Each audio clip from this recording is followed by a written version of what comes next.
माँ, कल रश्मि का बर्थडे है। उसे रात को 12 बजे केक काटने का बहुत शौक है, इसलिए आज आपको थोड़ा एडजस्ट करना पड़ेगा। मैं ऑफिस से आता हुआ केक ले आऊँगा, आप उसे फ्रीज में छिपा देना। आज शायद आपको सोने में थोड़ी देर हो जाए। उसे रात को सरप्राइज देंगे।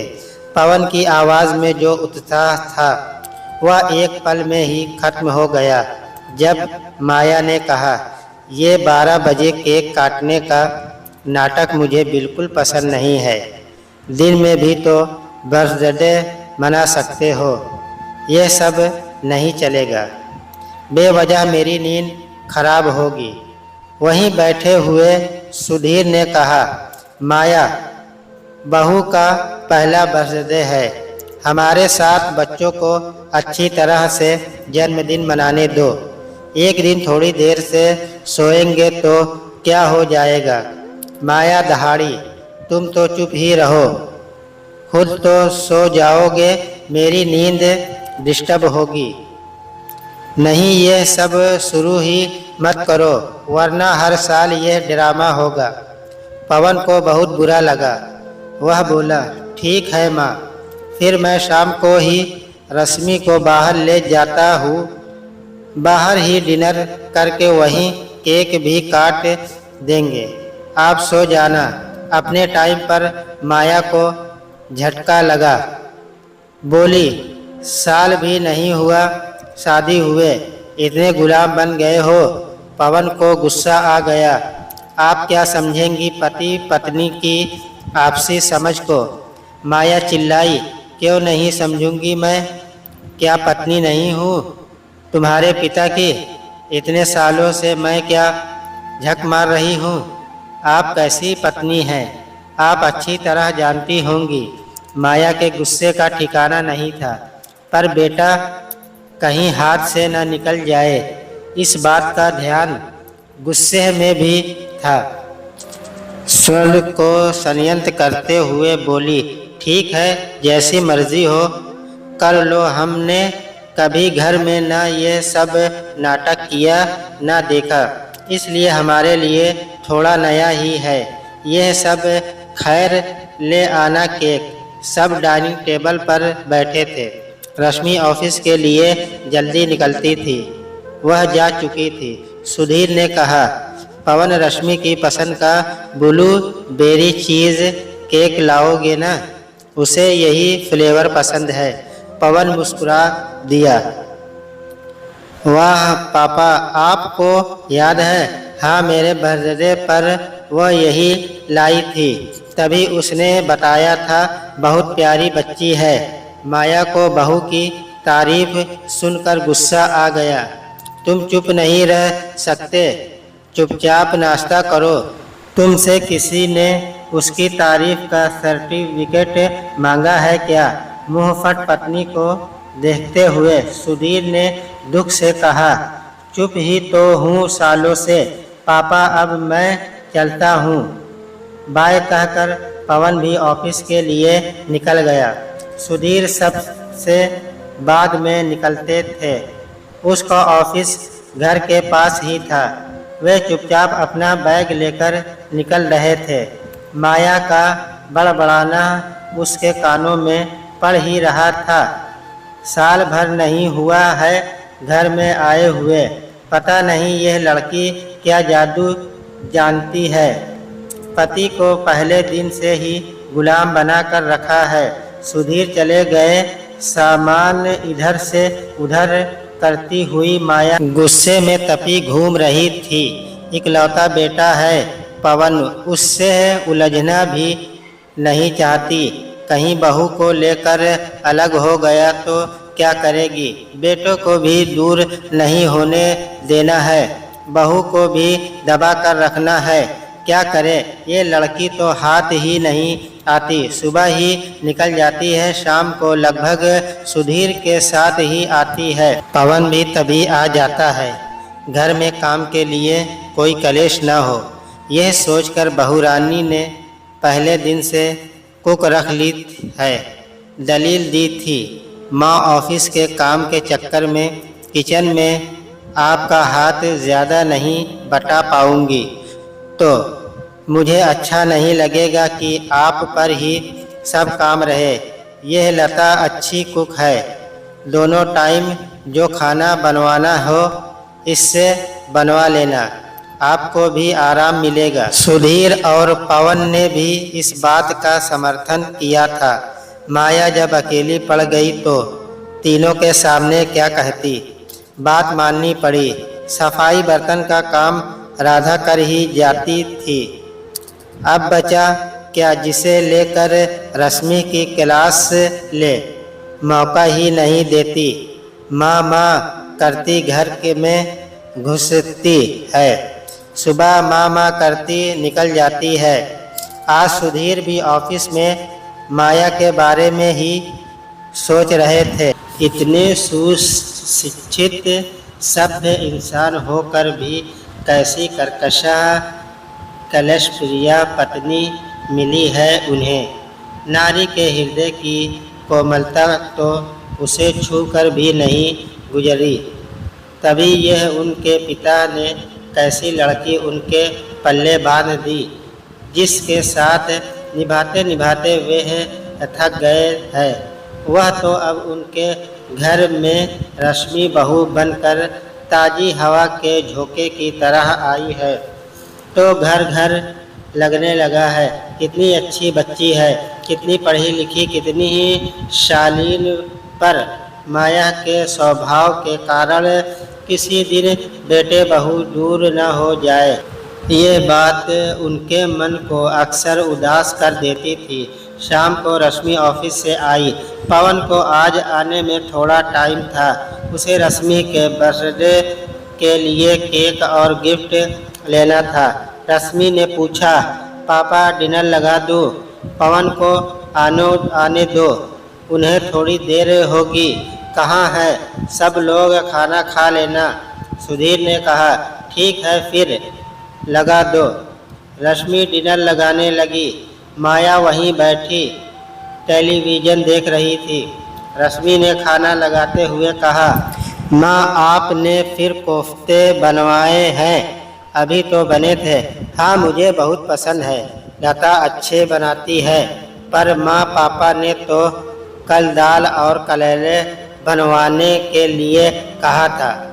मेरा मन नहीं था वह सब खाने का। ठीक है न माँ, पर कल ज़रा पापा की पसंद का खाना बनवा लेना। सुधीर ने कहा, कोई बात नहीं बेटा, जो बना है ठीक है। माया ने फटकार लगाई, तुम चुप रहो, ज़्यादा शरीफ बनकर दिखाने की ज़रूरत नहीं है। सुधीर के चेहरे का रंग अपमान से काला पड़ गया। वे पत्नी का मुंह देखते रह गए। क्या यह औरत कभी नहीं सुधरेगी?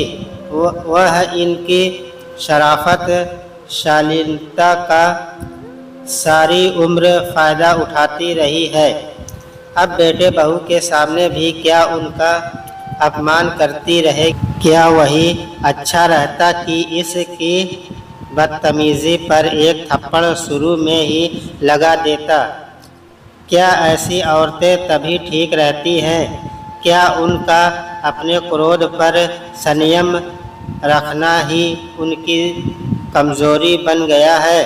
घर में बेटे के जीवन में सुख शांति के लिए हमेशा चुप रहना ही क्या उनकी नीति है? रश्मि ने सुधीर का उदास चेहरा देखा तो सब समझ गई। उसे बहुत दुख हुआ। वह बहुत ही समझदार लड़की थी। कई बार उसने पवन से अकेले में मजाक भी किया था। पुरानी ब्लैक एंड वाइट फिल्में ज़्यादा तो नहीं देखी, पर जितनी भी देखी और सुनी है, माँ को देखकर ललिता पवार याद आ जाती है। पवन ने घूरने के बाद फिर स्वीकारा था, हाँ रश्मि, पापा जितने शांत हैं, माँ उतना ही गुस्से वाली। बेचारे पापा, मैंने उन्हें ही हमेशा सामंजस्य बिठाते देखा है।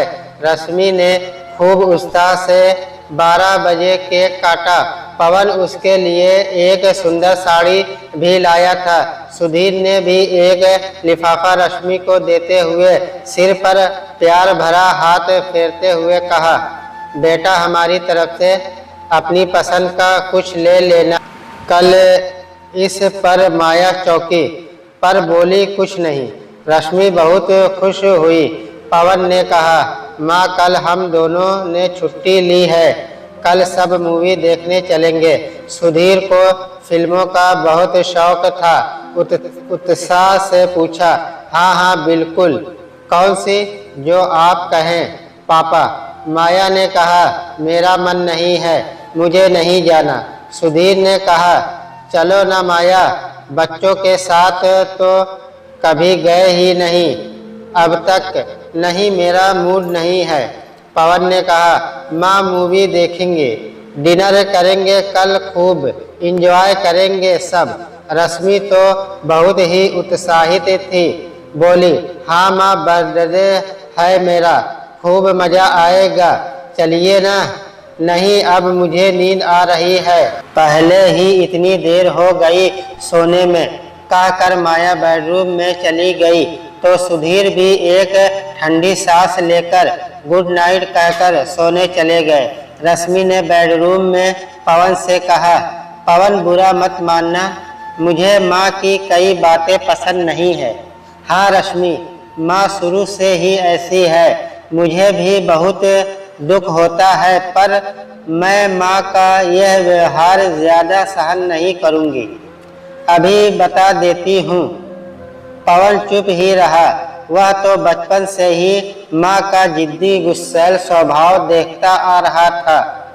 सुबह जब रश्मि सोकर उठी तो देखा सुधीर ड्राइंग रूम में रखे दीवान पर सो रहे थे। आहट से उठे तो रश्मि ने पूछा, पापा आप यहाँ क्यों सोए? सोने में माया को देर हो गई तो वह मेरे करवट बदलने से डिस्टर्ब हो रही थी, उसे परेशानी हो रही थी, पर इस गद्दे पर सोने से आपको गर्दन में दर्द होता है ना? हाँ, पर ठीक है, कोई बात नहीं। कोई बात कैसे नहीं पापा, आपको तकलीफ होगी तो ये क्या अच्छी बात है? सुधीर बिना कुछ बोले फ्रेश होने चले गए। सुधीर की इच्छा देखते हुए भी माया मूवी देखने नहीं गई। सुधीर ने ही पवन और रश्मि को भेजते हुए कहा, कोई बात नहीं, हम तुम्हें डिनर पर ज्वाइन करेंगे, बता देना कहाँ आना है। डिनर पर माया आराम से तैयार होकर गई। चारों ने अच्छे मूड में डिनर किया और लौट आए। आज रश्मि मन ही मन बहुत सारी बातें सोच चुकी थी। घर आते ही सुधीर का मोबाइल बजा। बात करने के बाद उन्होंने बताया, माया अगले महीने गुड्डा आ रही है, संजीव भी साथ आएगा। माया गुर्राई, क्यों? अरे उसके भाई का घर है, एक ही तो बहन है मेरी, उसका रश्मि से मिलने का मन है।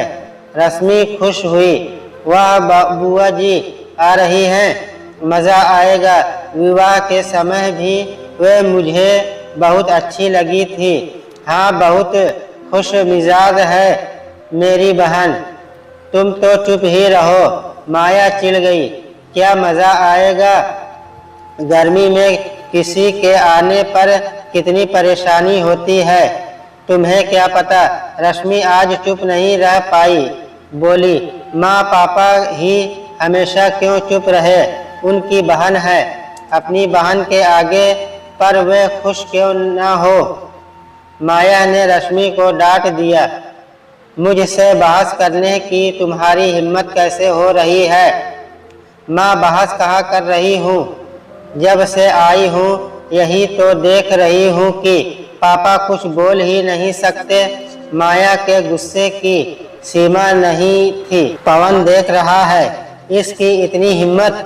रश्मि ने बहुत मधुर स्वर में कहा, माँ मुझे अच्छा नहीं लगता, आप पापा को बोलने ही नहीं देती।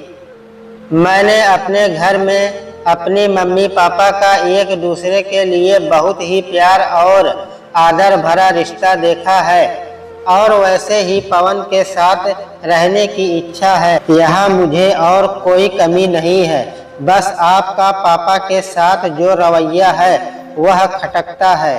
पापा का स्वभाव कितना अच्छा है। पवन ने रश्मि के कंधे पर हाथ रखकर उसे शांत रहने को इशारा किया तो माया ने तेज आवाज में कहा, सुन रहा है इसकी बातें? माँ, रश्मि ठीक ही तो कह रही है। मैं और पापा सालों से आपका जिद्दी और गुस्सैल स्वभाव सहते आ रहे हैं, पर अपने घर का अच्छा माहौल देखकर आने वाली लड़की को तो आपका स्वभाव अजीब ही लगेगा। माया को तो आज झटके पर झटका लग रहे थे। उसने सुधीर से कहा, मेरी शक्ल क्या देख रहे हो? तुम कुछ बोलते क्यों नहीं? सुधीर का चेहरा तो बच्चों की बातें सुनकर अलग ही खुशी में से चमक रहा था। हंसते हुए बोले, मैं तो आज भी चुप ही रहूंगा। पवन और रश्मि ने भी खुलकर उनकी उन्मुक्त हंसी में उनका साथ दिया तो माया का चेहरा देखने लायक था। दोस्तों, कहानी कैसी लगी हमें कमेंट में ज़रूर बताएं। चैनल पे नए हैं तो एक लाइक और सब्सक्राइब करना ना भूलें।